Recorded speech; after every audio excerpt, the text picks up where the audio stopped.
Hey, what's going on, guys? This is AndrewChicken, and welcome back to another video. This is episode 2 of the weekly series where I answer your questions about Paladins, life, the universe, and everything. In this week's episode, I'll be answering questions left in the comments on last week's episode, so if you have any questions for next week's episode, then make sure to drop them in the comment section down below. But let's go ahead and get started with the first question, which is, will you do Sea of Thieves videos or streams? So Sea of Thieves is kind of a pirate game. You go around to different islands, you dig up chests, you kill skeletons, and you can also fight other players or get killed by other players and they steal your stuff. It's basically open world, a whole bunch of crazy stuff goes on, sort of like a sandbox in some ways, but not really always. And it's a very fun game that I've been getting into recently, like I mentioned in the last episode. So, I mean, I've sort of been considering it. I'm definitely not going to say no, right? But I'm not definitely going to say yes either. I'm not really sure, because, well, I mean, there is a new season coming up, which is a collaboration with Disney, Pirates of the Caribbean, and of course Sea of Thieves. And that seems like a really fun event that I could maybe stream or make a video on. But I'm also not sure how popular that would be, given that my channel is about hero shooters, paladins, stuff like that. So I'm not really sure how many of you guys would actually want to watch that. So if you would watch Sea of Thieves content for me, then make sure to let me know down below, either either on Twitch or on YouTube, because I could make videos about it, I could stream it. It's entirely up to you guys, so I'm not really sure whether or not I would do that. So you guys maybe could help me out with that. Maybe I should make a poll or something on the community tab. That'd probably be a good idea. But anyways, let's go ahead and answer the next question from Kespa. What would you do if you ever got 100,000 subs? I really hope you do, by the way. I really hope I do too. That'd be amazing. If I had 100,000 subs, which is pretty much 4 times the amount of subscribers I have now, I'd probably be getting 4 times the amount of views I have now, which means I'd probably be getting about 4 times the amount of money as I am right now, which means I could probably do this full time. Like, straight up legit actually be able to go like move out, have my own apartment, and to be just fine. So yeah, that would be pretty great. Maybe you should subscribe down below if you're not subscribed already, and help me reach that goal, That'd be really nice, because I would love to make content full-time. That would be a really, really fun and, rewarding career to do, and I know that a lot of people enjoy it, so yeah, could be nice having a little bit of help to maybe do this full-time. That'd be great. Anyways, our next question comes from Brendan Lamout. I don't know how to say that. I'm so sorry. Who is your Paladins waifu?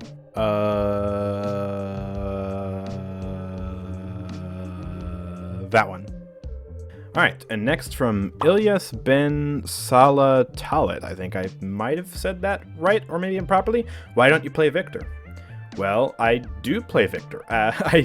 I have him as one of my highest level damage champions, and I honestly have no idea why. I guess he's just kind of a go-to relaxation champion, so I've kind of just played him a lot over the years, and I guess got him really high as a result, even though I can't remember a single phase where I actually mained the guy or just played him a long time.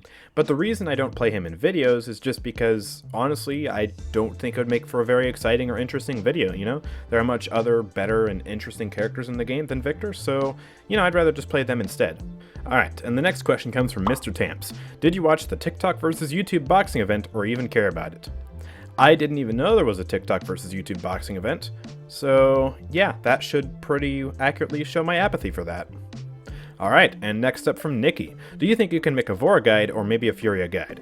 Well, definitely a Vora guide, but that's probably not going to be the next guide that I make, and a Furia guide, probably not, just because A, I don't like her, and B, she's not above level 50, and I'm only going to make a guide on someone who I have above level 50, just because that, kind of means that I've played them enough time to actually know the ins and outs of that champion and be pretty good at them. And here's another question. How do you start to become a creator?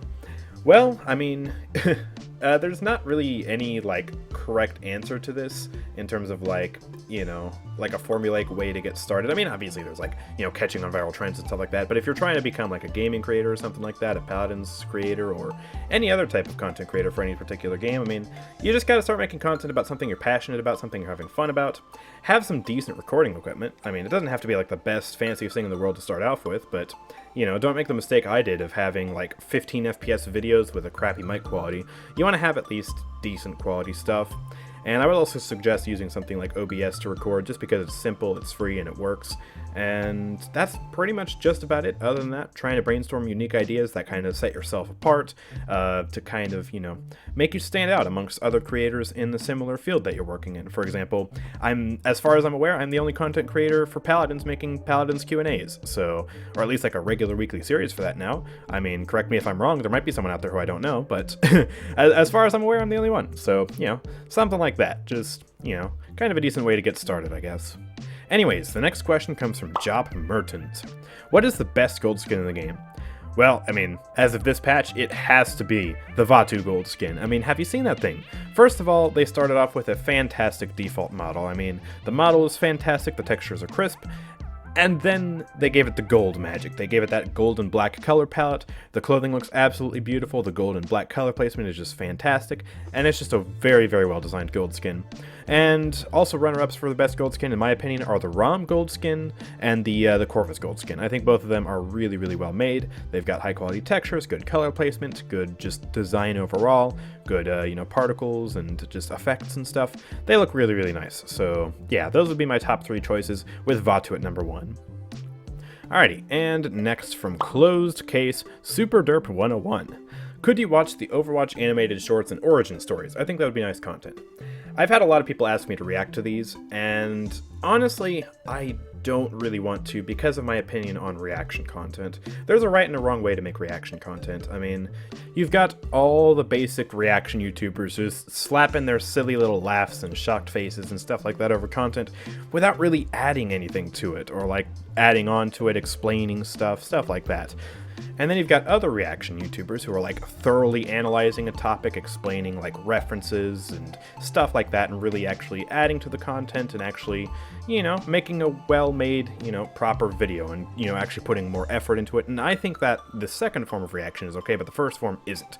That, like, the first form is pretty much just plagiarizing someone else's content, and you're just adding your own little face over that. You're not really adding anything to that. And I don't feel that I could do a good enough job with those to basically qualify for the second type of reaction content, which I would be okay with. Not to mention I don't own the content in general, so I think either way I'd probably get copyright striked or something like that. So there's just a lot of reasons why I don't want to do that. I mean, I couldn't explain the Overwatch shorts because I'd be reacting to them for the first time. I wouldn't be able to explain the lore or anything about that. It would literally just be me adding, oh yes, shocked face, laughter here and there, oh my gosh. And I don't want to do that. I don't want to stoop to that low level of content, because that just seems lazy and also seems like a little bit of content theft to me. So that's just kind of why I don't want to do reaction series, because I don't know, I just don't like reaction content in general. I really don't. Unless it's that second type where you're actually able to add something useful and informative to the content, which I don't think I'd be able to do. Or also, just I'd also be fine with reacting to like some of my older content, because obviously it's my content. But reacting to someone else's content without their permission and without adding anything to it, no, not for me. Anyways, the next question comes from Cherry T. What is one character you would want to rework or buffs or nerfs for? Ooh, rework or buffs or nerfs. Alright, there's a lot. Well, I mean, it would be hard for me to put my finger on just one character who I want a rework or buff or nerf for, so instead I'll do one character for rework, one character for a buff, and one character for a nerf. So who do I want reworked? Torvald. I absolutely want this guy to get a rework, because at the current moment, out of everything, I mean, you can argue if whether he's strong or weak, depending on like, oh, is he pocketing someone who's good or not? But the main thing is, he's not fun, right? You just go around bubbling people, or you try and play him as an off-tank, but it's just miserable compared to literally any other off-tank in the game. So he's not fun, and even still, I'd argue he's only as good as the people he's pocketing. So in most cases, in like lobbies that are platinum or below, he's really just not very useful. So that's just, I don't really like the current state that he's in, and I would love to see him kind of reworked either into a full-fledged support, which would be my least favorite option, or turn him back into a juggernaut like he was in the open beta days, because I really, really enjoyed him when he first came out. I have to say, he was one of my favorite tanks. I mean, he just had so much health. He had the shield suck, which was a really fun mechanic, and even though his weapon now is definitely better than it was back in the open beta days, the rest of his kit was just better. I mean, as it stands, he's a tank that has really low health. He has, 3,000 health with a 2,000 health personal shield. But the personal shield can't be healed back by your healers, and it can be whittled away even further, even faster, by Wrecker. So it's really not the best health he could have. So he's got the lowest health pool of any tank, and he also doesn't have mobility. Ruckus can get away with having a 2000 health personal shield because he has the best mobility out of any tank. Torvald has no mobility, and he's got the lowest health pool of any tank. So, yeah, he's just... he's got a bad kit. He needs some sort of rework, something to make him better, because I don't like him as he stands. As far as buffs are concerned, I might have to say Strix, because, well, I mean, as it stands, with Kinessa in the game, there's no reason to play Strix. At all. I mean, she puts out more damage with 2 of her different talents on her sniper rifle. Her carbine is straight up better than Strix's pistol, especially when you combine it with the oppressor mines, which can sort of act as a better reveal if you're paying attention to the damage numbers. You can just leave them on 2 different flank routes and they stay there indefinitely until they get destroyed, or they just supplement your damage on the enemy team. And she's got mobility on top of that, which Strix doesn't have mobility. He has invisibility, which gets countered by damage over time, AoE, illuminate, and reveals. So he just he needs something to bring him back into the meta, because as it stands, I have not been scared of a Strix player ever since he got nerfed with his fire rate on his sniper rifle. He's so easy to flank, he's so easy to kill. I mean, just name a flank champion or a damage champion or a tank and they probably counter Strix, except maybe Torvald. But even then, hey, you could probably kill a Strix with a Torvald. I mean, he's just bad. And then nerfs. Well, I mean, there's quite a few things in this game that still need nerfs. But the biggest one right now, Exterminate Furia. It's still way too strong. I can remember one time recently where I was playing Skye. I was on my horse. I got hit by a stray beam without resilience.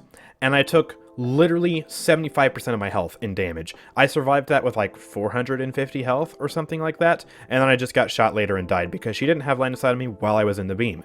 But if she had line of sight on me while I was in the beam, she would have killed me, and I wouldn't have had any way to counter that. And even with Resilience 3, Exterminate stuns you, it does a pretty good amount of damage to you, and I mean, it just lets you get focus fired by the entire enemy team, especially if you're out in more of an open area. So the damage on that just really needs to be nerfed. It was way too strong at 100%. It's still really strong at 75%. I would say at most it should be 50%. At most. I mean, it's way too strong as it is. You can pick Exterminate, Solo Healer, Furia, and do just fine, unlike something like Focusing Lens Ying Solo Healer or Maelstrom Grok Solo Healer, because at least Furia's base kit healing is alright. It's still not the best in the game, but when you combine that with Exterminate, she's busted. I don't like playing against Exterminate Furia. I want it nerfed. So, yeah, that's my answer to that question. A bit long, but yeah, it's an interesting question, so thanks for asking. Anyways, our next question comes from Alex Sentinel. Greetings, Andrew. I'd like to offer you a challenge. Go for the Golden Skye, level 50 obviously, and make a little guide for all 3 talents. My questions are, is that even interesting to you? Do you think Skye is way too underrated? Thank you. Well, first of all, she is one of my closest champions to level 50 at the moment, so she would be one of the next champions on the list for that, if not the next champion. Although, next time a double XP weekend comes around, I still kind of want to get Vatu to level 50, because he has just the best gold skin in the game, so I might have to put her on hold for a little bit. As far as the guide is concerned, I probably will not make a guide on Skye. I mean, I don't know. I want her gold skin because her gold skin looks good, but I don't necessarily want to play her that much, because she's not that much fun to me. I mean, she's fun when she works, but it's like a 50-50 shot whether she works or not, just depending on how the matchmaking and the matchups go. So, yeah, I really don't know if I want to make a guide for Skye, or if I even have very many good tips for Skye, so that's probably not going to happen. Is Skye underrated, though? I mean, it's really hard to, like, pin her down on a tier list, to say, like, oh, yes, she's really good. Oh, yeah, she's terrible. Like, it's hard. It's based on a situation-by-situation basis. She's stronger on controller than she is on PC. She's stronger at low ranks than she is at high ranks, but she's also okay at high ranks because of smoke and dagger combos with off tanks.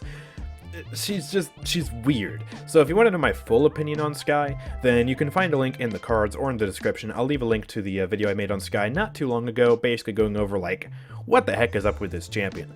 But in a nutshell, I wouldn't say she's underrated, I wouldn't say she's overrated, she's a champion in Paladins Champions of the Realm, and I wish she had mobility, but that's about it. Alright, and the last question of the video comes from Raging War. If you could delete a champion completely from Paladins, who would that be, and why?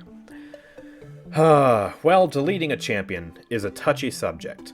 No matter which champion I say, besides maybe Vivian, I don't know if Vivian even has a player base, but any champion that I say here will get some hate and some backlash, right? Because everyone has a champion that they love, right? Some people love Fernando, some people love playing Barrack, Androxus, Zin, any champion in the game, even Torvald. We even have a few Torvald fans out there. I'm a fan of old Torvald. I like Torvald. I don't like what high-res has done to him. So it's really hard to answer this question. So I'm kind of just poring over the annoying champions in my head. I mean, what people probably expect me to say is Leon, but I don't want Leon deleted. I just want her auto-aim reworked, because she does have a smooth kit, and it can be fun to use at times. But, I don't know. My next thought goes to Io, just because I hate Io to probably an unhealthy degree. I don't like her as a champion, I don't like her as a character, I don't like her healing, I don't like her stupid freaking Luna, and her talent sacrifice. Both of them are just annoying. I mean, getting randomly stunned in the worst possible timing by an auto-aim homing missile of stunning that goes through walls sometimes is just the worst. I wouldn't miss her if she got removed. Her healing just feels like a knockoff Sarah's. No. So, I mean, that could be a candidate. Or we could go back to Vivian. I don't think anyone would miss Vivian if she got removed from the game. I'm gonna be completely honest. She is the most boring, just underwhelming character I have ever seen. She's so forgettable. So, yeah, that would be the third option. But again, all three of these options are not good. Because someone's gonna hate me if I say any of them. Except maybe Vivian. So I guess my answer would be Vivian then. I don't necessarily hate Vivian. I just don't like her either. She's boring. She's forgettable. Half the time, I forget she's even in the game. So, yeah, we'll go with that answer. But anyways, that's going to be the end of today's video, so if you guys have enjoyed, make sure to drop a like if you want to see me make more of these Q&A videos, and also make sure to leave your questions for next week's episode in the comment section down below.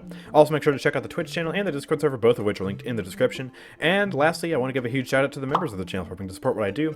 If you want to help support the channel today to unlock some fun new emojis as well as an exclusive role in the Discord server, then just click the join button right down below. Anyways, I will see you all next time. Peace out.